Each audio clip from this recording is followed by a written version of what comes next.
오늘 3월 16일 수요일 챕터 2 비대면 강의를 하도록 할게요. 자, 이제 챕터 2는 지난 챕터 1에서 공부했던 코벌런트 본드, SP3, SP2, SP 그런 공부를 했었고요. 코벌런트 본드는 싱글 본드에서 트리플 본드까지 어떻게 만들어지는 것이지를 지난 월요일날까지 공부를 했었고요. 그 차지를 띠고 있지 않는 뉴트럴한 특성을 가진 게 코벌런트 본드예요. 거기에 아이오닉 본드와 차이가 있는 것이죠. 하지만 코벌런트 본드가 플러스도 아니고 마이너스도 아니긴 하지만 플러스의 특성을 띌 수도 있고 마이너스의 특성을 띌 수도 있다. 그런데 애텀을 기준으로 하는 것이죠. 그죠? 그래서 뉴트럴한 그 코벌런트 본드에도 어느 한쪽 애텀은 플러스 캐릭터를 가지고 그 반대쪽 애텀은 마이너스 캐릭터를 가질 수 있다 하는 그 개념을 먼저 챕터 2에서 코벌런트 본드이긴 하지만 폴라한 특성을 나타낼 수 있다. 그런 이야기가 되겠죠. 공부를 하고요.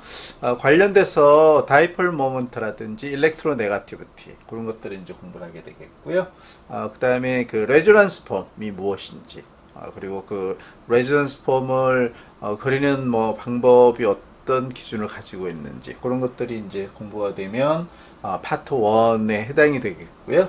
파트 2는 애시드와 베이스에 대한 크게 두 가지 일반화학 시간에 공부를 했던 브론스테드 로열이 데피니션을 한번 리마인드를 하고 유기화학에서는 주로 루이스 애시드, 루이스 베이스라는 개념에서 정의를 내리도록 하겠습니다. 자, 그렇게 챕터 2는 일반화학에서 다 배웠던 내용이긴 하지만 사실은 그 오게닉 리액션을 여러분들이 그 기본적으로 잘 이해하기 위해서는 챕터 1도 그렇고 챕터 2도 그렇고 상당히 꼭 그 필수적으로 잘 알고 있어야 되는 그런 내용들이기 때문에 옛날에 공부했던 그런 상식들을 잘 머릿속에 환원을 시켜서 유기학 1 그리고 2학기까지 공부가 잘 될 수 있도록 그렇게 바랄게요.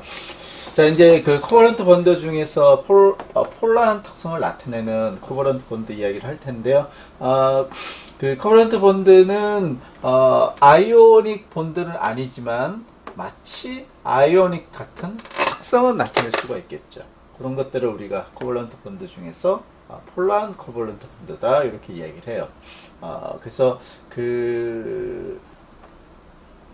그러한 폴라리티가 없는 진짜 순수한 그 난폴라 혹은 뉴트럴한 코벌런트 본드는 두 개의 애텀의 정확하게 중간에 이렇게 한 쌍의 일렉트론을 쉐어링을 하고 있는 것이죠. 어느 한쪽 왼쪽도 아니고 오른쪽도 치우치지가 않아요. 하지만 폴라한 코벌런트 본드인 경우는 X와 Y가 싱글 본드를 하고 있다고 봤을 때 이 경우는 Y가 X보다 훨씬 일렉트론을 많이 당기고 있죠. 어트랙트를 많이 하고 있어요. 이런 경우에 설령 Y가 마이너스는 아니지만 Y는 마치 마이너스의 특성을 가지는 즉 애나이온 캐릭터를 가질 수 있다 하는 그런 이야기죠. 그래서 이런 경우에 일렉트론을 많이 어트랙트 당겨주고 있는 애톰 Y를 우리가 델타 마이너스 특성을 갖습니다 하는 것이고 반대로 일렉트론을 좀 Y쪽으로 많이 뺏긴 셈이죠. 그죠? 요 X 애톰은 델타 플러스 캐릭터를 갖습니다. 이렇게 이야기를 할 수가 있겠죠. 이렇게 해서 일렉트론의 디스트리뷰션이 두 개의 애톰 간에 시메트릭하지 않은 것이죠. 그래서 그러면 X와 Y 중에서 일렉트론이 X쪽으로 갈 것이냐 Y로 갈 것이냐 하는 것은 일렉트로 네거티비티라는 그 물성에 따라서 결정이 되는 것이죠. 자, 일렉트로 네거티비티 정의를 내리게 되면 그 애텀이 그 코벌런트 본드 안에서 한 쌍의 일렉트론을 얼마나 강하게 어느 쪽이 더 어트랙 잡아당기느냐 하는 그러한 고유의 특성을 일렉트로 네거티비티라고 하고 요거는 계량적인 수치로 나타내기 때문에 우리가 이해하기가 아주 쉬워요. 보면 자, 그래서 두 개 XY 애톰 간의 일렉트로네가티비티가 동일하지 않다면 어느 한쪽으로 일렉트론은 조금 혹은 많이 어트랙 되어 있는 그런 상태, 즉 폴라리티를 나타낼 수가 있다 하는 것이죠. 그때 일렉트로네가티비티에 조금이라도 차이가 나게 되면 그 본드는 폴라리티를 나타내게 됩니다. 물론 그 폴라리티가 아주 조금 나타나는 그런 본드도 있고 좀 더 많이 폴라른 특성을 나타내는 그런 본드도 있을 거예요. 그거는 두 개 애톰 간의 일렉트로네거티비티가 얼마나 적게 나느냐, 더 많이 나느냐, 그런 차이에 의해서 결정이 되겠죠. 자, 그래서 주기율표로 보게 되면 할로겐 7A족의 첫 번째 위에 있는 플로로가 가장 일렉트로네가티브예요. 즉, 그 일렉트론을 가장 잘 어트랙트, 잡아당긴다는 얘기죠. 다른 애톰으로부터. 그래서 계량적인 수치로 보게 되면 일렉트로네가티비티는 4.0으로 우리가 정의를 내리고 있고요. 자, 반대쪽에 있는 일렉트론을 가장 적게 잡아당기는 게 보면 1A족의 아마 6번째 정도에 있는 세슘 같은 경우는 0.7밖에 안 돼요. 그래서 프로로와 세슘이 본딩을 하지는 않지만 만약에 진짜 프로로와 세슘이 본딩을 했다. 그러면 두 개의 일렉트로네거티브의 차이는 3.3이나 돼요. 그래서 요거는 프로로세슘이라는 게 만약에 본딩을 한다면 아이오닉 본드를 만들게 되겠죠. 코블런트 본드를 만들 수가 없어요. 그래서 전반적으로 보게 되면 그 메탈류들이 유교학에서 이제 메탈 애텀들도 중요한 역할을 많이 하는데, 뭐 소듐이라든지 뭐 포테슘이라든지 리튬이라든지 뭐 마그네슘이라든지 이런 메탈류들이 전반적으로 주기율표상으로 보면 왼쪽에 많이 몰려 있어요.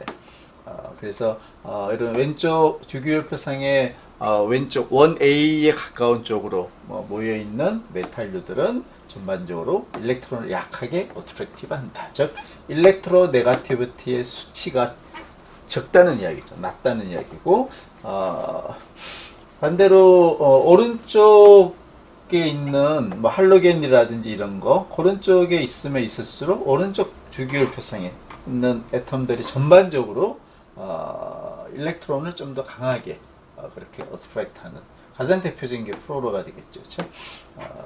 자, 이제 중요한 것은 이제 계량적인 수치를 우리가 한번 비교해 봐야 되는데, 가장 중심이 되는 카본은 2.5라는 일렉트로네가티비티를 갖고 있어요. 자, 이 테이블이 피규어 2- 중요한 애톰에 대한 일렉트로네가티비티를 이제 그 소수점 첫 번째 단위로 표시를 하고 있는데, 이 수치가 아주 중요하겠죠. 가장 중심은 역시 카본이에요.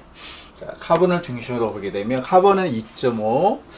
자, 이제 유교학에서 그 많이 우리가 다루게 되는 게 하이드로젠 애톰, 그리고 나이트로젠, 옥시전, 설퍼도 포함을 한다고 그랬고, 뭐 아주 가끔 보론도 나올 수는 있어요. 그 다음에 4개의 할로겐, 이런 것들이 이제 중요한 유교학물에 있는 애톰들이에요.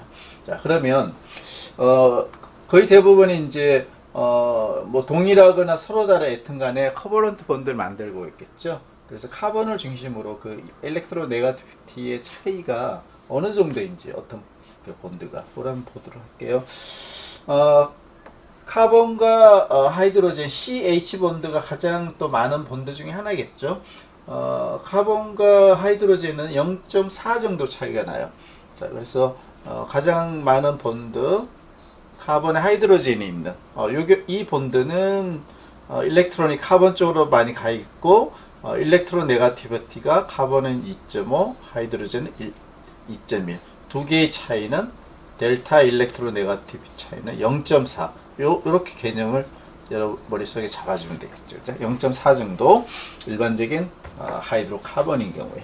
자, 그 다음에 카본에 나이트로젠이 있는 경우는 3.0-2.5 그렇게 되면 0.5가 되겠네요. 그죠? 카본에 나이트로젠이 본딩을 하고 있다.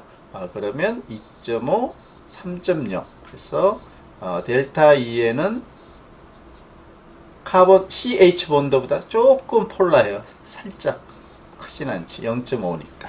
그렇게 보면 되죠. 그래서 이 경우는 CH 본드인데 다른 점은 CH 본드는 이 일렉트론이 카본 쪽으로 많이 가 있어요. 그죠? 0.4만큼. 하지만 카본과 나이트로젠은 거꾸로 나이트로젠이 뭐 일렉트로 네가티브하죠. 나이트로젠 쪽으로 많이 가 있어요. 그래서 카본의 기준으로 보게 되면 일렉트론을 어트랙트를 하고 있지만 CH 본드에서는 카본과 나이트로젠에서는 오히려 위드 드로잉을 하고 있는 그런 특성을 나타내고 있죠. 그 다음에 카본과 옥시전 본드도 많은데 이 경우는 더 폴라해져요. 왜? 2.5와 옥시전의 3.5. 그래서 1.0 차이가 나기 때문에 카본과 옥시전의 본드는 카본과 나이트로젠 혹은 카본과 하이드로젠 본드보다 더 폴라한 특성을 갖습니다. 하는 게 중요한 포인트예요. 이제 2학기 때 주로 이야기를 많이 하겠지만 가장 대표적인 본드가 카보닐 케미스트리를 이야기 때 공부를 많이 할 거예요. 자, 이 뭐 더블 본드이긴 해도 어쨌거나 옥시전은 3.5, 카본은 2.5 정도의 그 일렉트론 네거티비티를 갖고 있기 때문에 일렉트론은 훨씬 옥시전 쪽으로 많이 가 있고 그 이야기는 옥시전의 델타 마이너스 캐릭터가 상당히 강하다 하는, 즉 카본의 델타 플러스 캐릭터도 상대적으로 강하다 해서 마치 카본은 애시드의 역할을 해주고 옥시전은 베이스의 역할을 해주는 그러한 화학적인 특성을 좀 더 강하게 나타낼 수 있는 게 카보닐 그룹 혹은 카본과 옥시전 간의 1.0이라는 일렉트로 네거티비티가 좀 큰 편이에요. 그죠? 그런 특성을 잘 기억을 해두기 바랄게요. 자, 그 관점에서 보면 그 캐릭터 차이가 많이 나는, 더 폴라해지는 게 카본에 플로로가 붙어 있게 되면 1.5 차이가 나게 돼요.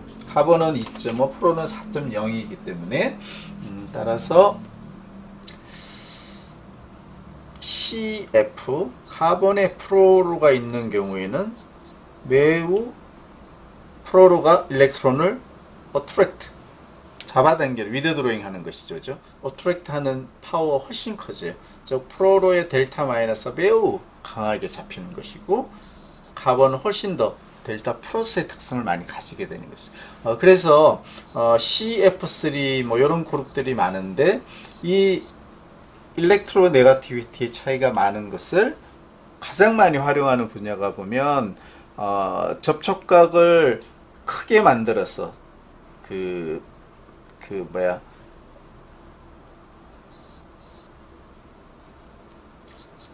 뭐 방수라고 할까요? 소수성 특성을 나타내도록 하는 뭐 표면 처리를 한다라든지 그런 쪽에 들어가는 소수성을 부여하는 물과의 특성이 반대로 되는 것이죠. 그런 컴파운드들의 발수제 같은 거 그런 쪽에 보면 CF3라는 펑셔널 그룹을 많이 도입을 하고 있다는 것을 알 수가 있어요. 그게 일렉트로 네거티비티도 상당한 기여를 하는 물성이 되겠죠. 자, 그렇게 해서 카본을 중심으로 오른쪽으로 가면 갈수록 카본과의 본드를 만들었을 때 폴라리티는 더 커지는 방향이죠. 자, 이 할로겐 안에서 한번 볼게요. 당연히 플로로가 가장 일렉트로 네거티브하고 그 다음에 크로로 브로모, 사실 뭐 거의 비슷하다고 볼 수 있어요. 카본에 크로로가 있는 경우, 카본에 브로모가 있는 경우는 카본에 나이트로젠이 있는 0.5 정도의 일렉트로 네거티비티하고 큰 차이는 없어요. 그렇죠? 카본과 크로로가 0.5 차이, 카본과 브로모가 0.3 차이. 그 정도가 되면 카본과 하이드로젠의 0.4하고 거의 뭐 약간 조금 폴라하거나 난폴라하거나 그런 정도, 그런 특성을 나타낼 수가 있다. 그 개념을 여러분들은 잘 기억을 해주기 바랄게요. 자, 그래서 좀 전에 카본과 플로로가 1.5 차이였고 이제 그 두 개의 애톰 간의 일렉트로 네거티비티가 2 이상이 되게 되면 사실은 코벌런트 본드가 아니고 아이오닉 본드예요. 가장 대표적인 게 소듐 클로라이드. 자, 소듐 클로라이드를 한번 보도록 할게요. 소듐은 메탈이니까 왼쪽으로 있는 그 애톰이죠. 0.9예요.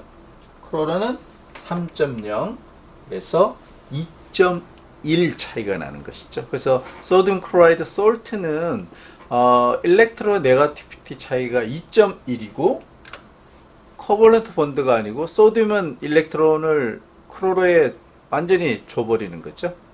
그래서 소듐 플러스 클로로 마이너스, 그래서 아이오닉 본드를 갖게 되는 것이죠. 그래서 대략적으로 일렉트로 네거티비티의 차이가 2 이상이 되면 아이오닉 본드를 가지게 됩니다. 하는 것이죠. 좀 앞에서 설명을 했지만 카본과 하이드로젠 본딩은 상대적으로 좀 난폴라한 편이에요. 델타 E 값이 0.4 정도이기 때문에. 그래서 아직은 여러분들 뭐 유기학에서 이렇게까지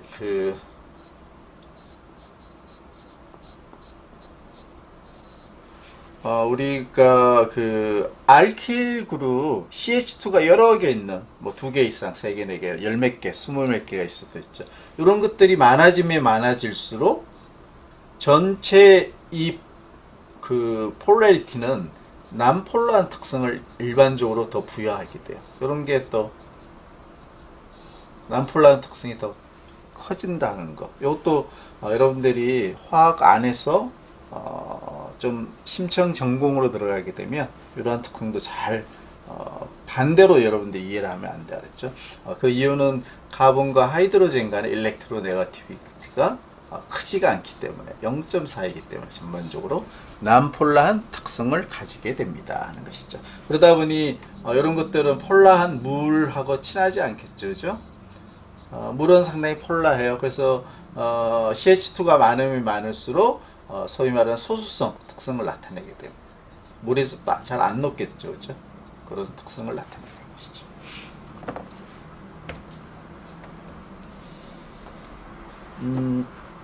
반면에 카본의 옥시전 델타 EN이 1.0, 그 다음에 카본의 플로로, 그 다음에 카본의 클로로, 이런 것들은 상대적으로 CH 본드보다는 더 폴라한 특성을 나타내겠죠.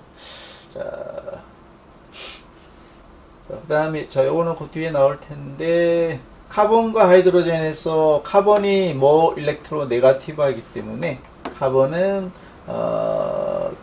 델타 마이너스 특성을 나타내게 돼요.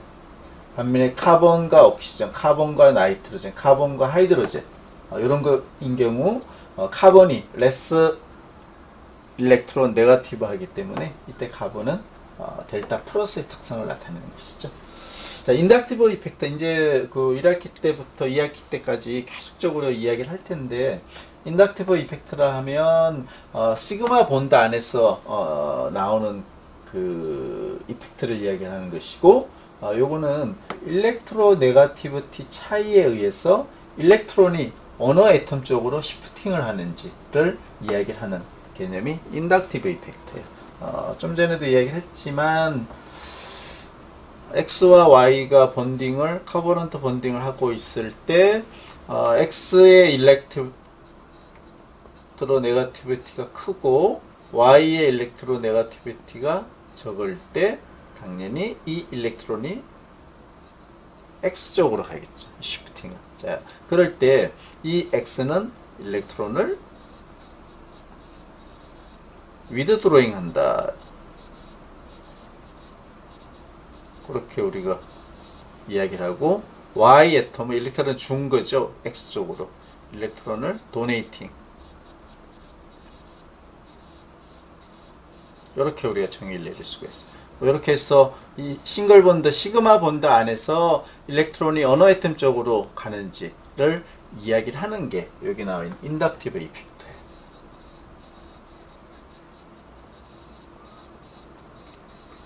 자, 이거는 계속적으로 아마 유기학 2까지 계속 나올 이야기예요. 자, 뭐, 그 관련해서, 만약에 CH3OH, 메탄올에, 카본과 옥시전 본드만 놓고 보게 되면, 두 개의 일렉트론 네거티비티는 1.0. 그래서, 스트롱한, 그런 폴라리티를 나타내고, 옥시전이 델타 마이너스, 카본은 델타 플러스가 돼요. 그다음 반대로, 리튬이나 뭐, 소듐, 포테슘, 뭐, 마그네슘 등등, 요런 메탈류가 있기 때문에, 하이드로젠도 그렇고, 카본이 일렉트로네가티브예요.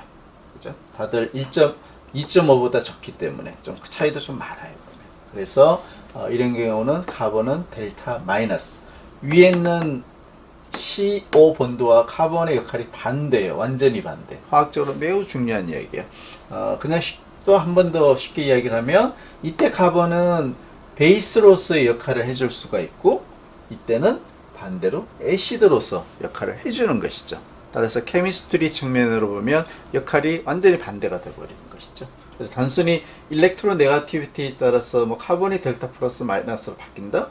그 의미에서 끝나는 게 아니고 오게닉 리액션에서의 애시드 베이스 역할이 카본이 반대로 갈 수도 있다. 뭐 그런 이야기를 할 수가 있겠네요. 자, 이제 몰레큘 전체에 대한 폴라리티를 이제 이야기를 할 텐데, 좀 전까지 이야기했던 것은 그 본드 하나하나마다 얼마나 폴라리티를 갖느냐는, 그거를 일렉트로 네가티비티라는 개념으로 이제 해석을 했고요. 몰레큘 전체, 그 본드의 폴라리티를 다 합치게 되면, 평균 값으로 딱 했을 때, 그, 폴라리티, 어떻게 되는지 그거를 우리가 이제 다이폴 모멘트다 이렇게 뮤 값으로 우리가 정의를 내리고 있는 것이죠. 그래서 이 뮤 값은 각각 개별의 본드의 폴라리티 혹은 뭐 럼피 일렉트론이 어디에 많이 있느냐 이런 거를 다 썸업했을 때 나오는 몰레큘 전체로서의 그런 개념이 되겠어요. 그래서 전체적으로 다이폴 모멘트가 좀 높은 거, 즉 폴라한 물질들은 물에 물과 같은 혹은 알코올과 같은 그런 물에 대한 용해도가 더 높겠죠. 그죠? 반대로 CH2 알키일 그룹이 많은 그러한 그 난폴라한 취향기가 많은 서브스턴스는 반대로 물과 같은 폴라한 솔벤트는 잘 안 녹아요. 자, 다이폴 모멘트는 그 X와 Y의 R이라는 거리만큼 있을 때 그 폴라리티를 가지고서 측정하는 값이에요. 자, 그래서 이 뮤 값은 그 양쪽 엔드엔 애톰 간의 그 폴라리티에다가 거리를 곱해주는 개념이 되겠고 단위는 대문자 뒤로 해서 디바이로 표시를 할 수가 있겠죠. 만약에 그 일렉트론 마이너스 플러스를 띄고 있는 두 개의 애톰이 100 페코미터 거리만큼 있을 때 요거 기준으로 보게 되면 이런 기준으로 보게 되면 그 4.8 디바이가 돼요. 그래서 4.8이면 사실 좀 상당히 폴라한 그런 특성을 나타내고 있는 것이죠. 그래서 일반적으로 이제 4.8보다는 좀 낮은 게 대부분 오게닉 물질들이고 왜 코벌런트 본드니까 예를 들어서 물 H2O 같은 경우는 시메트릭해 보이긴 하는데 옥시전에 그 두 쌍의 럼프 일렉트론이 있어요. 그래서 이 일렉트론의 그 분포가 두 쌍의 럼프 일렉트론 때문에 이 뉴클레이에서 많이 그 이렇게 빠져나와 있는 듯한 그런 특성을 나타내기 때문에 상당한 그 뮤값을 갖는 것이죠. 그래서 계량적으로 보게 되면 1.85 디바이 정도 그런 정도로 이건 좀 폴라한 것이죠. 물론 코볼런트 본드 안에서 이야기를 하는 코볼런트 몰레큘 안에서 이야기를 하는 것이에요. 자, 메탄올 같은 경우는 CH3는 난폴라한 펑셔널 그룹이고 여기에 알코올이 있고 역시 두 쌍의 럼프 일렉트론이 마이너스 차지를 이렇게 세퍼레이션 하는 특성을 나타내기 때문에 전체적으로 폴라해지는 것이죠. 그래서 1.7 디바이 정도가 되고요. 암모니아는 이제 앞에 나온 물이나 메탄올보다는 좀 더 그 난폴라하긴 하지만 여전히 폴라리티가 좀 있는 몰레큘이에요. 근데 NH3는 좀 그 시메트릭한 특성을 나타냄에도 불구하고 역시 한 쌍의 럼프 일렉트론이 차지 세퍼레이션에 의해서 1.47 디바이 정도의 폴라리티를 나타내게 되는 것이죠. 자, 그래서 이 테이블 2-1을 보게 되면 대략적인 오게닉 몰레큘의 디바이 값의 그 수치를 볼 수가 있는데요. 아이오닉 몰레큘인 그 소디움 클로라이드, 솔트는 9.0이에요. 매우 폴라하죠. 그렇죠. 물에 잘 녹죠. 그렇죠. 아이오닉 몰레큘이니까. 자, 오게닉 안에서 보게 되면 좀 전에 물 1.85, 그 다음에 메탄올 1.70, 그 다음에 그 아세틱 애시드 같은 게 보면 1.7 거의 비슷하죠, 그죠? 그 다음에 암모니아가 1.47, 메치라민이 1.31 정도, 뭐 이 정도, 1에서 2 사이 정도에 많이 있고, 그리고 이제 뒷페이지에 나오겠지만 몰레큘 전체가 완전히 시메트릭한 경우, 이 경우는 다이폴 모멘트는 0이 되겠죠. 그래서 이런 물질들은 폴라리티 자체가 아예 없는 것이죠, 그죠? 아예 없는 것이죠. 그래서 뭐 이런 걸 보게 되면 뭐 폴라하긴 하지만 상대적인 개념도 있긴 해요. 그 메탄올보다는 그래도 물이 좀 더 폴라하다. 메탄올보다는 메탄사이올이 조금 난폴라하다. 뭐 이런 상대적인 폴라리티가 어느 쪽이 높다 낮다 이런 거를 우리가 판단할 때 다이필 모멘트를 활용을 해주면 좋을 것 같아요.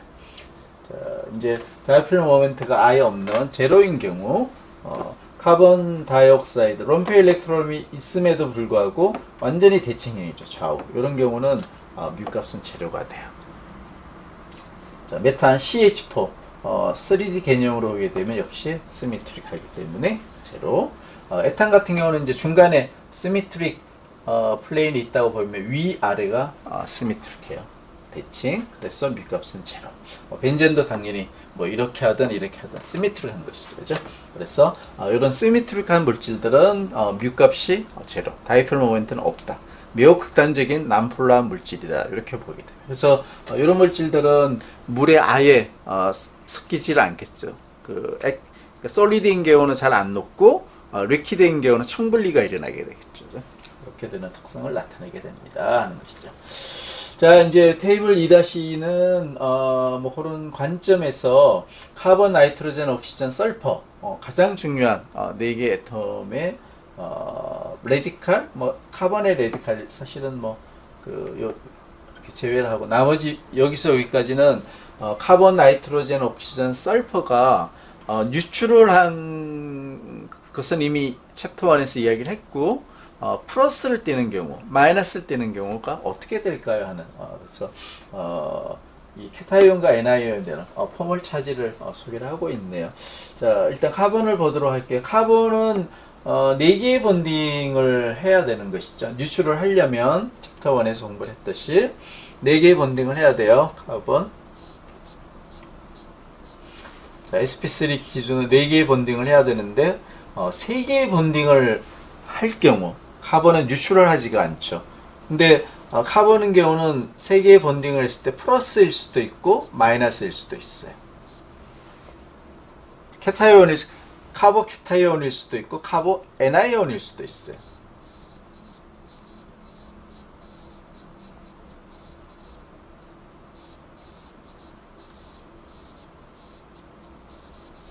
이게 나이트로젠과 옥시전과 조금 다른 차이점이죠. 자, 그래서 자, 요거는 그 하이드라이드를 뺏겼을 때 케타이온이 되는 것이고 카바 애나이온은 프로톤을 뺏겼을 때 발생되는 게 카바 애나이온이에요. 예를 들어서 메탄에서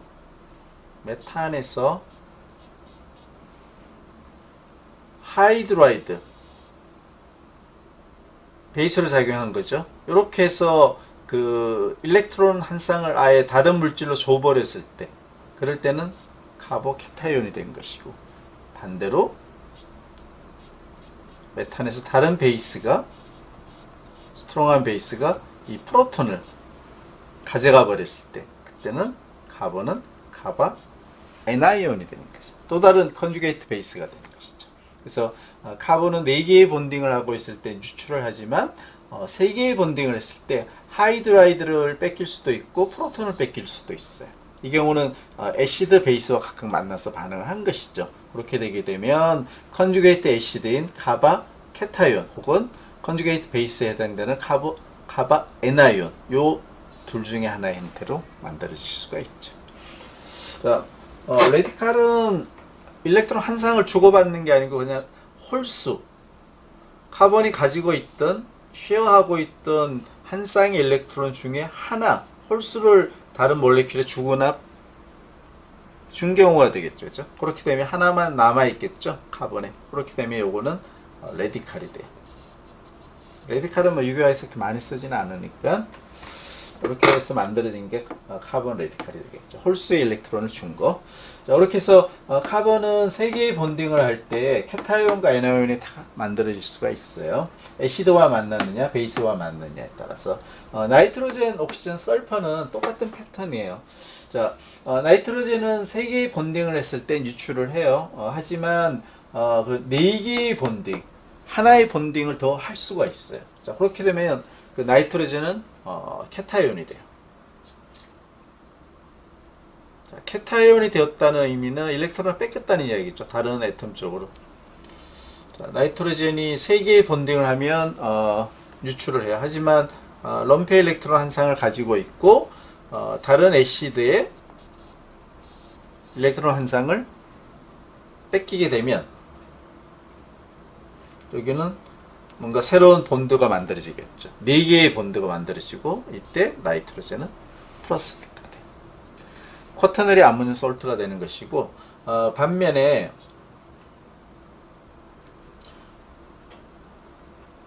그 스트롱한 뭐 베이스라든지 이런 게 있게 되면 여기 본드가 끊어지면서 여기가 마이너스 이온을 띌 수가 있어요.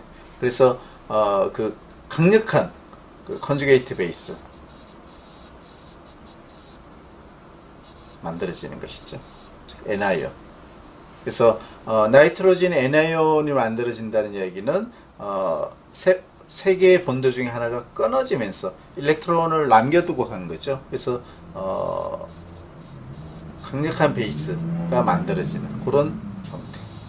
N-. 둘 중에 하나예요. 그래서 나이트로젠인 경우는 3개의 본드를 하면 유출을, 4개의 본드를 하면 럼프 일렉트론을 뺏긴 거니까 네 번째 본드가 만들어지고 나이트로젠은 플러스가 되고, 반면에 2개의 본드를 하는 경우는 본드 하나가 끊어지면서 일렉트론을 나이트로젠에 남겨주고 간 거예요. 따라서 나이트로젠 기준으로는 하나가 더 그 본래 나이트로젠 일렉트론보다 하나가 더 많은 거죠. 그래서 마이너스가 되는 것이죠. 자, 옥시전 설파 똑같아요.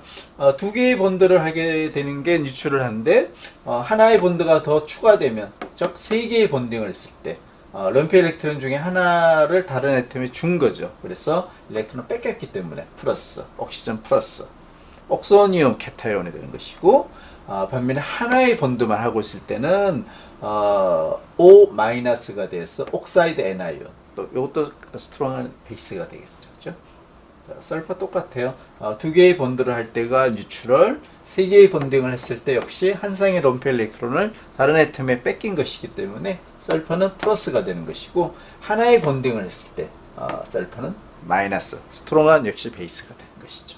자, 이렇게 컨주게이트 애시드 혹은 컨주게이트 베이스가 만들어지는, 그래서 포멀 차지에 해당되는 플러스와 마이너스에 대해서 설명을 했어요. 자, 이 테이블 2-2는 뭐 이건 단순히 뭐 외우고 이런 게 아니에요. 그 원리를 잘 이용을 해줘야 돼요. 그래서 카본, 나이트로젠, 옥시전, 설퍼의 본드의 수, 즉 유출을 한 본드의 숫자는 이미 여러분들이 잘 알고 있을 거예요. 하지만 그 본드의 숫자가 유출을 한 숫자가 아니고 다른 숫자를 가질 때 그 애텀이 플러스일 때느냐 마이너스일 때느냐, 그거에 대한 이야기를 잘 정리를 해 놓은 거예요. 테이블 2-2가. 자, 이제 그 폴라리티에 대한 이야기, 일렉트로 네거티브에 대한 이야기, 그런 것들은 다 했고요. 이제 그거에 연관된 마지막 내용으로 볼 수가 있는 게 레조넌스예요. 그래서 레조넌스는 그 뒤에 이제 정의가 조금 더 나오긴 할 텐데, 일부 어떤 몰레큘들 중에서 하나의 그 구조를 가지고 그릴 수가 없고 2개 이상의 구조를 가지고 그려야 되는 그런 몰레큘이 있을 경우 우리가 이 레조넌스 폼을 사람이 일부러 만들어서 정해 놓은 거죠. 그죠? 실제로는 그 레조넌스 폼은 존재하지 않는 폼이에요. 그래서 이 레조넌스 폼은 파이 본드, 즉 더블 본드가 주로 많이 나오겠죠. 혹은 트리플 본드 해당이 돼요. 파이 본드나 반응에 참여하고 있지 않은 본드에 참여하고 있지 않은 럼프 일렉트론의 위치가 달라지는 것이죠. 위치가 그거의 위치가 달라지는 것이죠. 예를 들면 제일 밑에 보면 아스테이트 N아이온이 있는데 옥시전이 위아래로 있고 여기 옥시전은 더블 번드를 카본과 하고 있고 아래쪽은 O-죠. 그죠? 옥사이드 N아이온이에요. 자, 마이너스가 밑에 옥시전에 있어요. 초록색에. 여기 마이너스가 여기 더블 번드를 만들고 이 더블 번드에 있는 파이 번드가 끊어지면서 이 일렉트론이 위쪽 빨간색 옥시전으로 올라가게 되면 O- 해서 옥사이드 N아이온이 위쪽으로 표기가 돼요. 그래서 이 두 개가 레저넌스 폼인 것이고 이 두 개는 그 파이 본드의 위치가 바뀌었죠. 그렇죠? 파이 본드가 위에 있다가 이번에는 아래쪽으로 내려왔고 물론 그 N아이온의 위치도 바뀌었어요. 초록색에 있다가 빨간색 옥시전 쪽으로 바뀌었죠. 그래서 이 아스테이트 이온은 두 개의 레저넌스 폼을 가지고 있어요. 그래서 이렇게 그 파이 일렉트론이 요 세 개의 애톰 간에 왔다 갔다 하는 이런 형태를 가진 것 우리가 디로컬라이즈가 되어 있다. 이렇게 정의를 내리고 있죠. 만약에 이렇게 레조넌스 폼이었고 요 하나의 구조 왼쪽이나 오른쪽 이렇게 N아이온이 존재한다면 요거는 D가 아니고 그냥 로컬라이즈 되어 있는 N아이온이다. 이렇게 우리가 이야기를 해요. 근데 이 경우는 레조넌스 폼이 있기 때문에 디로컬라이즈 되어 있다. 이렇게 정의를 내릴 수가 있겠네요. 자, 그래서 그 레조넌스 폼은 사람이 만든 폼이에요. 그래서 그 실제로 레조넌스 폼이 존재하지 않고 그 중간 형태로 존재하는 게 하이브리드 폼이에요. 가장 대표적인 게 벤젠이 여기 나와 있네요. 자, 벤젠 같은 경우에 우리가 두 개의 레조넌스 폼으로 그림을 그릴 수가 있는데, 자, 이런 레조넌스 폼하고 더블 번드 위치에 따라서 이렇게 두 개 레조넌스 폼이 있어요. 근데 둘 다 실제로 존재하지 않아요. 실제 리얼 폼은 하이브리드 폼이에요. 그래서 전체 6개의 본드가 동일한 거죠.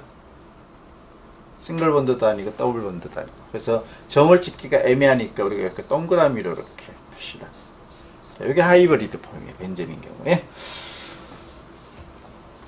그래서 벤젠은 이 6개의 본드가 싱글 더블 실제로는 그게 아니고 모두 동일해요.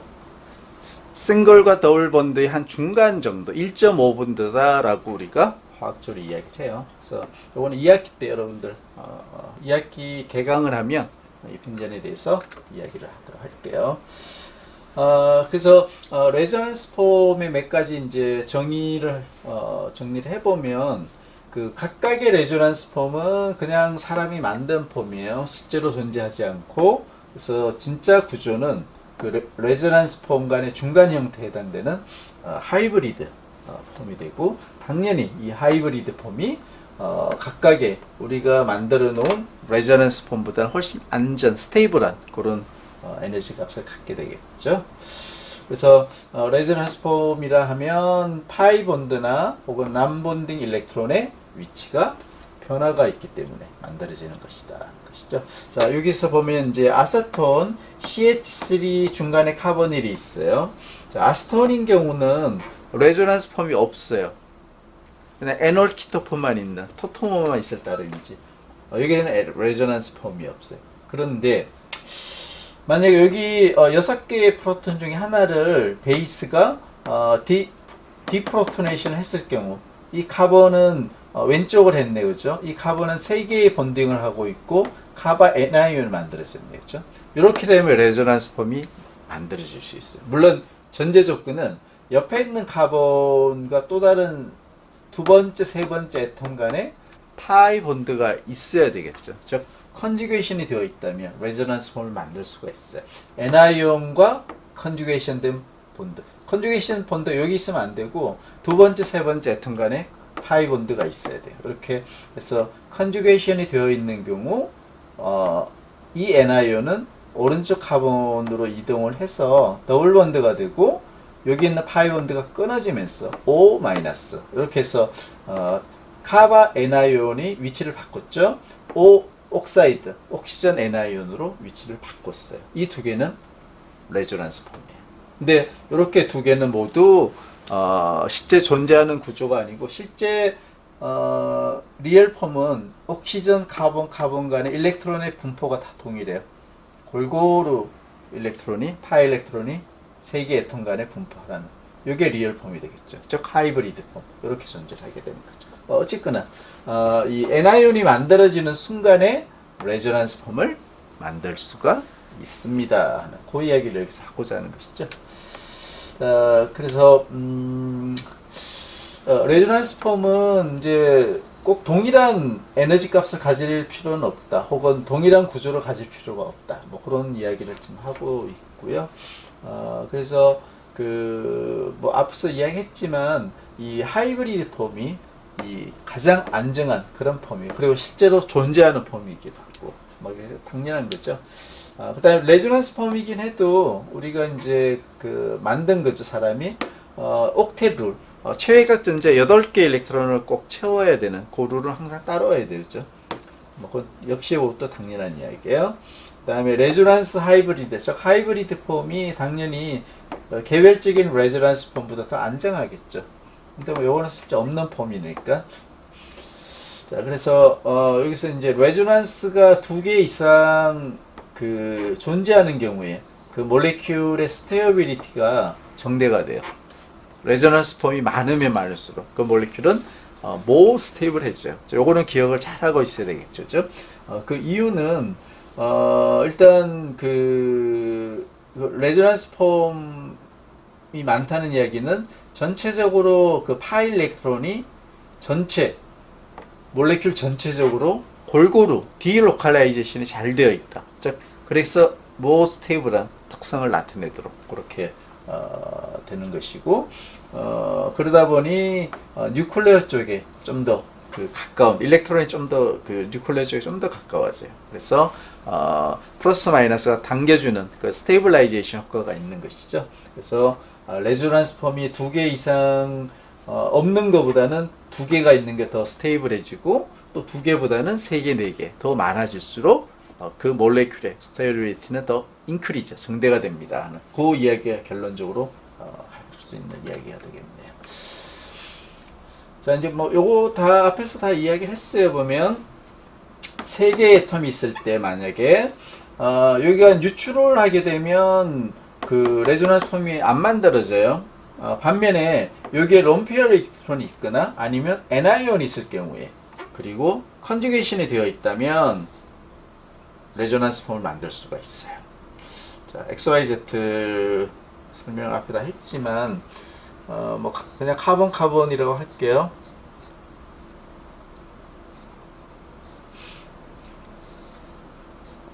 요렇게 만약에 되어 있다. 그런 경우에 론페어 일렉트론이 있죠, 옥시전에. 이런 경우는 레조넌스 폼을 만들 수 있어요. 그렇죠? 왜? 컨주게이션, 두 번째, 세 번째 애톰 간에 파이 본드, 더블 본드나 트리플 본드가 있기 때문에 컨주게이션이 되어 있죠. 그리고 론페어 일렉트론이 있기 때문에 이런 경우 레조넌스 폼이 만들어져요. 그 다음에 O-를 있을 때, N아이온으로 있을 때 역시 레조넌스 폼이 만들어져요. 똑같이 레조넌스 폼이 만들어져요. 하지만 여기가 그냥 뭐 이렇게 뉴트럴한 카본으로 있을 때, 이럴 때는 레조넌스 폼을 만들 수가 없어요. 여기 론페어 일렉트론이나 파이 일렉트론이 없잖아요. 그죠? 컨주게이션은 되어 있긴 해도, 있는 것처럼 보이긴 해도 이런 경우는 레조넌스 폼이 만들어지지가 않아요. 그 이야기를 여기서 하고 있네요. 컨주게이션이 되어 있으면서 파이 본드와 론페어 일렉트론이 있는 Z이거나 혹은 N아이온을 갖고 있는 Z이거나 그런 애톰일 경우는 레조넌스 폼을 만들 수가 있습니다. 그게 결론적인 이야기가 되겠네요.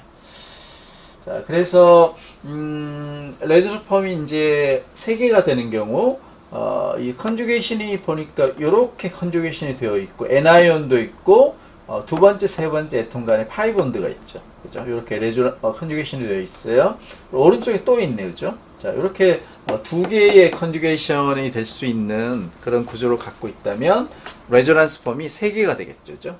그래서 이 카본 아이온이 왼쪽 카본일 쪽으로 이렇게 레조넌스가 되는 즉 왼쪽 옥시전에 마이너스가 만들어져. 이런 레조넌스 하나. 그다음에 다시 이게 이렇게 와서 이렇게 되는 오른쪽으로 컨주게이션 되는 이런 폼 하나. 이렇게 해서 세 개의 레조넌스 폼을 만들 수가 있겠죠. 더 스테이블해지겠죠. 두 개의 레조넌스 폼이 있는 것보다는. 자, 이제 여기까지가 챕터 2에서 파트 1에 해당되는 내용을 공부를 했어요. 자, 이제 그 챕터 2에서 파트 2는 애시드 베이스에 대한 이야기를 하도록 할게요. 자, 일단 여러분들이 공부를 지금까지 했던 애시드 베이스, 애시드는 물에 녹아서 프로톤을 많이 다른 물질에 줄 수 있는 그런 화합물을 애시드라고 공부를 했고, 반대로 프로톤을 많이 받을 수 있는 물질을 베이스라고 공부를 했을 거예요. 자, 근데 그거를 우리가 브론스테드 러리 정의에서의 애시드 베이스였어요. 근데 그 프로톤을 주고받는 거, 뭐 OH-가 나오는 거, 이런 개념 애시드 베이스는 오게닉 케미스트리에서 그렇게 유용하지가 않아요. 왜? 오게닉 케미스트리는 한 쌍의 일렉트론을 어느 물질이 도네이팅을 하고 어떤 애텀이 그걸 받는지, 억셉팅을 하는지, 그거를 가지고서 메커니즘을 우리가 공부를 하는 거기 때문에 프로톤을 주고 OH-가 나오고 요 개념하고는 조금은 다를 수, 일부는 같고 일부는 달라요. 자, 그래서 이제 여기 그 일반화학에서 이야기했던 브론스테드 로열이 데피니션을 한번 리마인드를 먼저 하고, 일반화학에 다 배웠던 내용들이에요. 유기화학에서 중요하게 생각하는 루이스 데피니션을 공부를 하게 되면 챕터 2는 마치게 되겠네요. 일반화학에서 했던 브론스테드 애시드는 어떤 물질이냐? 프로톤을 다른 물질이 줄 수 있는 HCl, 뭐 설퓨릭 애시드, 포스포릭 애시드 이런 거죠. 그죠? 프로톤을 주는 것이죠. 그 다음에 브론스테드 로열이 베이스는 그 프로톤을 받는 것이죠. 그래서 프로톤은 H 플러스이고, 우리가 하이드로젠에서 크게 세 가지 형태를 이야기할 수 있어요. 하이드로젠, 뉴트럴한 하이드로젠, 그렇죠? 요거는 최외각 전지 일렉트론 하나 가지고 있는 뉴트럴 해요, 그죠? 일렉트론 하나를 갖고 있지만, 하지만 이 일렉트론을 다른 몰레큘에 뺏겼을 때 이 하이드로젠은 프로톤이 돼요. 반면에 다른 애톰으로부터 오히려 일렉트론 하나를 하이드로젠이 가져왔을 때 하나가 더 넘쳐나죠. 이 경우는 하이드라이드가 돼요.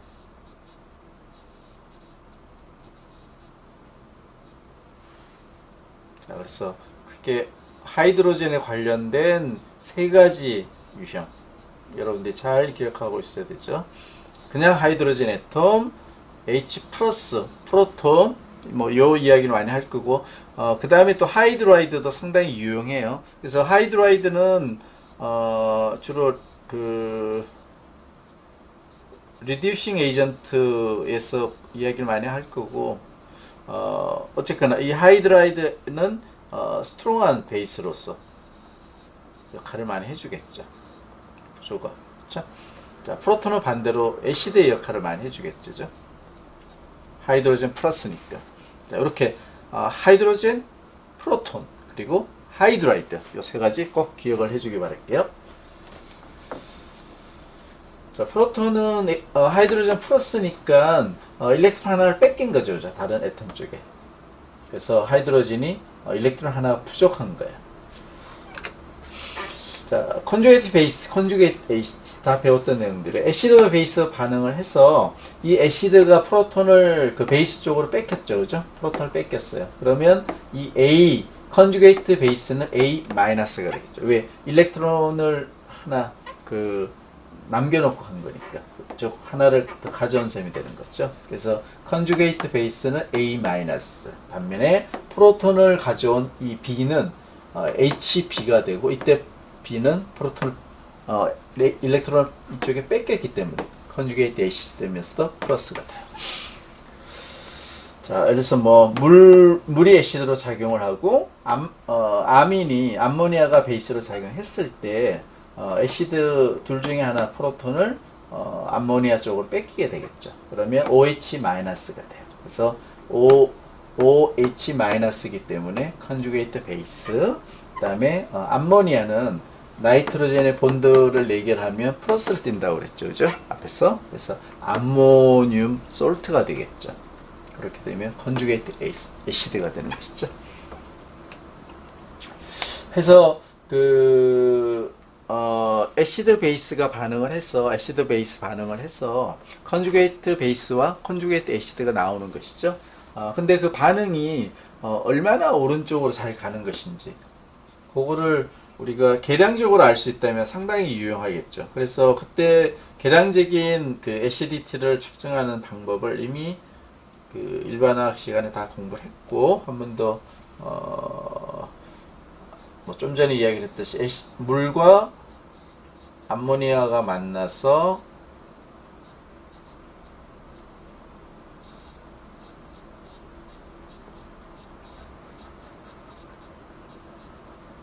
하이드록시 마이너스라는 컨주게이트 베이스, 암모늄 솔트라는 컨주게이트 애시드를 만든다고 했어요. 근데 이게 무조건 한쪽으로만 반응을 가는 게 아니고 정방향 반응도 있지만 역반향 출발 물질로 돌아오는 이런 반응도 있기 때문에 얼마나 오른쪽으로 반응이 많이 가는지, 오른쪽으로 반응이 많이 간다는 의미는 여기 있는 애시드의 애시디티가 강하다는 이야기예요. 반대로 출발 물질로 돌아간다는 이야기는 이 애시드의 애시디티는 약하다는 이야기예요. 위크한 애시드라는 이야기죠. 스트롱한 애시드. 상대적으로 그렇다는 얘기. 자, 그래서 요거를 계량적으로 정의를 내린 게 애시디티 콘스턴트죠. 애시디티 콘스턴트는 좀 전에 이야기를 했듯이 애시드 두 개의 농도, 여기 이제 물이 빠져 있는데 일단 출발 물질에 해당되는 두 개의 농도, 그러니까 물과 암모니아가 되겠죠. 이 앞에 반응에서 물과 암모니아를 분모로 하고 분자는 컨주게이트 애시드와 컨주게이트 베이스의 농도를 곱해 준 거예요. 근데 이 물은 워낙 솔벤트 겸 많이 사용되었기 때문에 요거를 물을 그냥 무시를 해버리고 요 세 개만 가지고서 Ka 값을 구할 수가 있어요. 근데 이게 10의 마이너스 몇 승 뭐 이런 식으로 나와주게 되겠죠. 그래서 acidity 컨스턴트를 마이너스 로그 값을 취해가지고 정수로 우리가 볼 수 있게, 물론 마이너스도 나올 수 있어요. pK 값으로 전환을 하는 것이죠. 이게 우리가 지금 쓰고 있는 그런 acidity constant에 해당이 되는 것이고, 이 pK 값이 숫자가 작으면 작을수록 혹은 마이너스로 가면 갈수록, 그러니까 플러스 안에서는 숫자가 작은 것이고 마이너스가 되게 되면 더 스트롱한 애시드가 되고, 반면에 플러스 안에서 숫자가 커지면 커질수록 위크한 애시드. 왜? 요 마이너스 때문에 반대가 되는 것이죠. 그죠?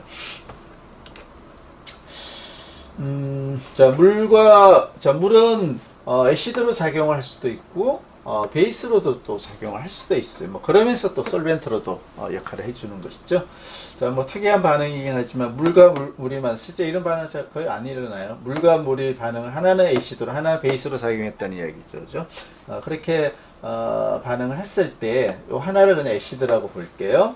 그럼 컨주게이트 베이스는 여기 애시드로 작용한 물에서 나온 것이고, 그 다음에 H3O 플러스 옥소늄 케타이온은 베이스로 작용한 여기에서 나온 몰레큘이죠. 자, 요런 애시드 베이스 반응에서 얼마나 오른쪽으로 잘 가는지는 두 개의 농도. 근데 둘 중에 하나는 솔벤트로 보고 하나를 제외를 시키게 되면 그냥 요거 하나, 뭐 둘 중에 하나의 농도만 분모로 되는 것이죠. 분자는 이제 두 개의 농도가 되겠죠. 그죠? 각각 이렇게 되는 것이죠. 자, 요거를 계산해 보면 요 두 개는 곱하게 되면 10의 마이너스 14승이기 때문에 둘 다 동일한 값을 갖게 돼요. 1.0 곱하기 0.7, 1.0 곱하기 0.7. 분자는 이렇게 두 개 똑같은 게 곱해지는 것이고, 그다음에 분모는 물의 몰라 컨센트레이션이 25도 기준으로 55.4예요. 농도를 55.4 넣게 되면 1.8 곱하기 10의 마이너스 15성. 요거 마이너스 로그 취하게 되면 pK 값 기준으로 보게 되면 15.74 정도. 그래서 물의 애시디티 콘스턴트는 15.74예요. 상당히 약한 위크한 애시드라고 보는 거죠. 일반적으로 뭐 이거를 절대적인 그 숫자를 가지고 이야기를 할 수는 없어요. 근데 애시드로서 좀 그 애시디티를 나타내려면 pK 값 기준으로 보게 되면 그래도 한 5 언더가 돼야 되지 않을까. 스트롱하다 애시드라고 하려면 그렇게 이야기를 할 수가 있어요. 자, 이제 테이블 2-3을 보게 되면 여러 가지 그 애시드 그리고 뭐 컨주게이트 베이스, 애시드에서 프로톤을 뺏기고 나서 그 컨주게이트 베이스를 소개를 하고 있고, 위쪽으로 가면 갈수록 위크한 애시드예요. 그러니까 프로톤을 잘 주기가 어렵다는 이야기죠. 아래쪽으로 가면 갈수록 프로톤을 잘 줘요. 그 베이스 쪽으로. 그래서 스트롱한 애시드가 돼요. 자, 요거를 계량적인 pK 값을 가지고 보게 되면 우리가 그래도 뭐 일반적으로 위크하긴 해도 애시드로서 좀 역할을 할 수 있는 아세틱 애시드가 한 중간 정도에 있죠. 그죠? 여기 한 4.76 정도 돼요. 5보다 살짝 언더죠. 그죠? 그래서 이 정도면 아주 스트롱한 애시드는 아니지만 그래도 애시드로서 역할을 잘 할 수 있는 그런 pK 값을 갖고 있어요. 4.76. 위쪽에 있는 뭐 HCN 같은 경우 이런 경우는 이 프로톤을 이제 베이스로 뺏기는 것이죠. 그리고 나이트릴 CN 마이너스 그 컨주게이트 베이스가 나와야 되는데 이게 사실은 잘 안 만들어져요. 그래서 위크한 애시드가 되는 거죠. 한 9.3 정도 pK 값으로. 물은 15.74라고 그랬어요. 자, 에탄올 역시 프로톤이 있기 때문에 pK 값을 계산해 보면 물과 거의 비슷해요. 16. 그래서 이런 물질들은 사실상 애시드로 작용하기는 쉽지는 않아요. 매우 스트롱한 베이스를 만나게 되면 그때는 가능하겠죠. 아주 스트롱한 베이스를 만나게 되면. 자, 그런 것들은 이제 그 2학기 때 다시 특히 에놀레이트나 이런 거 공부하면서 공부를 하도록 할게요. 반대로 포스포릭 애시드라든지 포스포릭 애시드 같은 경우는 2.16 상당히 이제 스트롱한 애시드가 되고 있어요. 나이트릭 애시드는 이제 마이너스로 가기 시작해요. 아주 스트롱한 애시드죠. HCl 마이너스 7.0, 뭐 설퓨릭 애시드 이런 게 지금 빠져는 있는데, 자, 그래서 이런 것들을 우리가 그 일반적으로 이노게닉 애시드다 이렇게 이야기했죠. 아세틱 애시드는 카본이 있기 때문에 오게닉 애시드예요. 반면에 포스포릭 애시드, 나이트릭 애시드, 하이드로클로릭 애시드, 설퓨릭 애시드 이런 것들은 카본이 없어요. 그래서 그것들은 다 이노게닉 애시드. 그래서 대부분 그러한 이노게닉 애시드의 pK 값은 플러스일 때는 상당히 적은 숫자이거나 혹은 심지어 마이너스이기도 하기 때문에 매우 스트롱한 애시드다 이렇게 볼 수가 있어요. 자, 여기서 이제 또 중요한 거 에탄올의 컨주게이트 베이스는 에톡사이드 NI온이에요. 그래서 위크한 애시드의 컨주게이트 베이스는 매우 스트롱한 베이스가 돼요. 그렇죠? 역관계에 있다라고 그랬죠. 그죠? 반대로 볼게요. HCl이 스트롱한 애시드예요. 그죠? 마이너스 7.0이니까 스트롱한 애시드의 컨주게이트 베이스는 클로로 마이너스는 아주 위크한 베이스예요. 그렇게 여러분 일반학 때 공부를 했었고, 뭐 그 이유는 스트롱한 애시드인 경우는 프로톤을 아주 쉽게 줘버리죠. 베이스 쪽으로 쉽게 주기 때문에 여기 클로로 마이너스 컨주게이트 베이스가 이 프로톤하고 인터랙션이 잘 안 돼요. 그렇기 때문에 위크한 베이스가 되는 것이죠. 그죠? 이게 프로톤을 쉽게 받게 되면 스트롱한 베이스가 돼야 되겠죠. 근데 스트롱한 애시드로부터 컨주게이트 베이스로 나온 것은 프로톤 플러스와 인터랙션이 잘 안 돼요. 그 이야기는 베이스로서는 위크하다. 그렇게 우리가 정의를 내리고 있는 것이죠. 그 반대인 경우는 뭐 에탄올, 위크한 애시드인 경우는 프로톤을 잘 뺏기기가 쉽지 않죠. 그 이야기는 컨주게이트 베이스인 에톡사이드 애나이온인 경우는 아주 프로톤을 쉽게 앱스트랙트 하게 돼요. 그래서 스트롱한 베이스가 되는 것이죠. 자, 이제 우리 일반화학 시간에 배웠던 그 애시드 베이스, 프로톤을 얼마나 잘 주느냐, 애시디티, 그리고 애시디 컨스턴트를 마이너스 로그 Ka 값을 통해서 우리가 정수화를 시켰고, 이제 그런 것까지는 이제 쉽게 여러분들 잘 이해를 했고, 그런 것들을 활용을 해서 얼마나 애시드 베이스가 만났을 때 정방향, 오른쪽 방향으로 반응이 잘 갈 수 있을까 하는 그 기본적인 몇 가지 그 이론들을 한번 또 정리를 한번 해보도록 할게요. 자, 요건 앞에서 이제 pK 값 만드는 것 로그 마이너스 로그 한다는 이야기 했고, 그래서 애시드 베이스 반응이 일어날 때 얼마나 오른쪽으로 반응이 잘 갈까를 예상을 해볼 수 있는 뭐 그런 툴로서 pK 값을 쓸 수가 있다 하는 것이죠. 뭐 다 배웠던 내용들을 보면 스트롱한 애시드는 그 스트롱한 베이스와 반응을 잘 한다라고 그랬어요. 그죠? 그 이야기를 이미 그 앞에서 다 이야기를 했고, 그래서 가장 애시드 베이스가 잘 일어나려면 스트롱한 애시드와 스트롱한 베이스, 즉 이 스트롱한 베이스는 위크한 애시드의 컨주게이트 베이스에 해당되는 것이죠. 이 두 개 간의 반응이 가장 애시드 베이스 반응이 잘 일어난다라고 일반화학 시간에 여러분들입니다. 공부를 했을 거예요.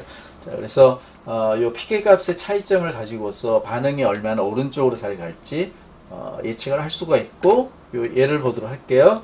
자, 아세틱 애시드가 애시드로 존재하고 있고, OH-가 베이스로 존재하고 있어요. 그러면 애시드 베이스 반응이 일어날 수가 있어요. 근데 리버서블 하죠. 오른쪽으로 가서 반응이 일어날 수가 있고, 즉 아세틱 애시드가 애시드로 프로톤을 뺏길 수 있다는 거죠. OH- 쪽으로.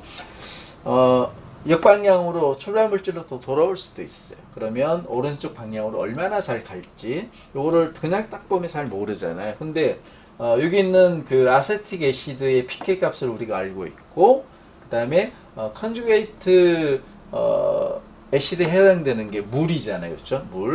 물의 pK 값을 우리가 알고 있죠. 15.74라고. 자, 그렇게 했을 때 출발 물질에 있는 애시드가 스트롱한 애시드면 컨주게이트 애시드보다 이 반응은 오른쪽으로 잘 가요. 근데 어떻게 보면 되게 자연스러운 이야기를 뭐 이렇게 이야기를 하는 거예요. 스트롱한 애시드와 스트롱한 베이스가 만나게 되면 반응이 잘 가기 때문에 아세틱 애시드의 pK 값이 낮고 즉 스트롱하기 때문에 물보다 오른쪽 반응이 잘 일어나겠구나 하는 것을 그래서 이 차이가 크면 클수록 오른쪽으로 가는 반응이 더 잘 일어난다 하는 것이죠. 이 애시드와 컨주게이트 애시드 간의 pK 값 차이가 적으면 적을수록 오른쪽으로도 가긴 하지만 출발 물질로 다시 돌아오는 그런 역반응도 꽤 일어날 수 있다 하는 그런 것들을 그 이야기를 해주고 있어요. 자, 그래서 뭐 앞에 이야기했듯이 그 스트롱한 애시드의 컨주게이트 베이스는 위크한 베이스죠, 그죠?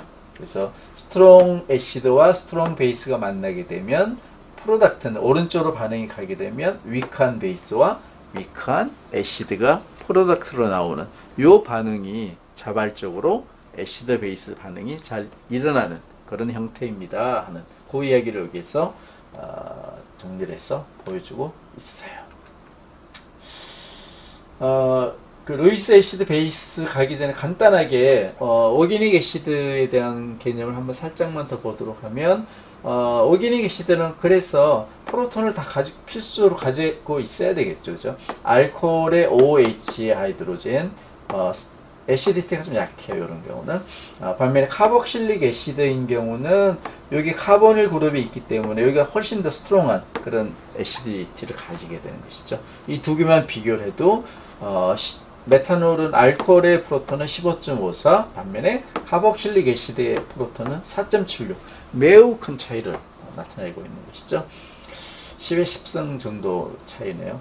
반면에 카보닐이 있더라도 카본에 그냥 있는 요 프로톤은 그렇게 스트롱한 애시드는 아니에요. 사실상 디프로토네이션이 거의 불가능할 정도, 아주 약한 그런 애시드를 나타내고 있는. 하지만 공통적으로 프로톤, 하이드로젠을 꼭 가지고 있어야 애시드가 될 수가 있어요. 자, 이제 그 애시드로서 작용하려면 크게 두 가지 중에 하나 정도 자격 요건을 만족을 해야 되는데, 컨주게이트 베이스가 그 스테이블라이제이션이 될 수 있으면 좋아요. 그래서 옥시전, 뭐 나이트로젠, 설퍼와 같이 일렉트로 네가티브한, 카본보다 더 일렉트로 네가티브한 그런 애톰의 마이너스가 만들어질 수 있다면 이때 만들어지기 전에 이 H 프로톤이 붙어 있는 요 그 펑셔널 그룹에는 애시드로 작용을 할 수가 있어요. 스테이블라이제이션을 일렉트로 네가티브한 그 옥시전, 나이트로젠, 설퍼 그 애톰들이 스테이블라이제이션 해주는 것이죠. 그 다음에 그 더 효과가 커지는 게 보면 N아이온이 일단 그 일렉트로 네가티브한 애톰에서 만들어지고, 그 다음에 옆에 카보닐 그룹처럼 컨주게이션, 즉 레조넌스 폼을 만들 수 있는 그런 치환기가 붙어 있다면 만들어진 프로톤을 뺏긴 이후에 저 애시드로 작용하는 거죠. 이후에 만들어진 옥시전 N아이온이 레조넌스 폼을 만들 수가 있겠죠. 레조넌스 폼. 그래서 O-가 오른쪽 아래, 그 다음에 위쪽 카보닐의 O- 이 두 개의 레조넌스 폼이 만들어요. 그래서 레조넌스 폼이 있다? 뭐 스테이블해지죠. 그 이야기는 이런 N아이온 폼이 잘 만들어진다는 이야기예요. 이 레조넌스 폼에서 잘 만들어진다는 이야기는 이 카복실릭 애시드의 프로톤을 다른 베이스에 쉽게 줄 수 있다. 즉 스트롱한 애시드가 될 수 있다 하는 것이죠. 그래서 이런 요건을 가지고 있는 경우에 일렉트로 네가티비티에 의한 이 애톰에 의한 스테이블라이제이션 효과 플러스 레조넌스 폼에 의한 또 스테이블라이제이션 되는 효과, 이 두 개가 합쳐져서 이 카복실릭 애시드의 이 프로톤이 더 스트롱한 애시드가 되는 것이죠. 역시 그 일렉트로 네가티브한 애톰뿐만 아니라 카본에 있는 N아이온도 동일한 효과가 작용이 돼요.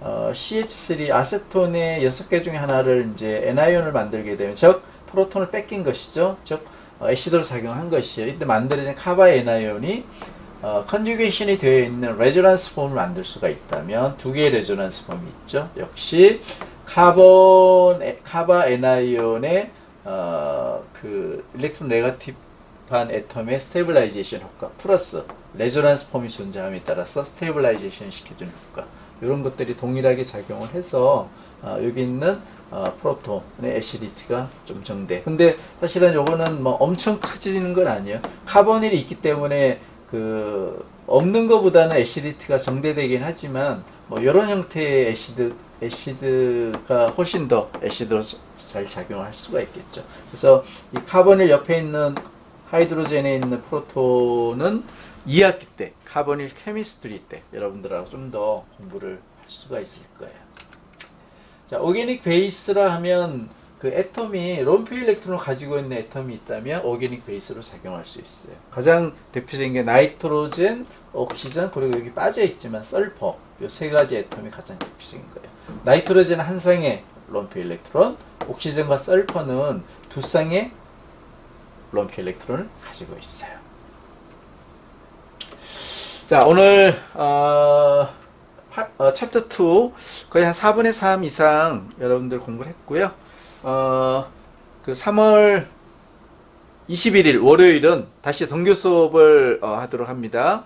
3월 21일 월요일 9시 15분에 챕터 2의 루이스 애시드와 루이스 베이스에 대한 공부를 여러분들하고 하도록 하겠습니다. 자, 오늘 비대면 온라인 동영상 수업 여기까지 하도록 할게요.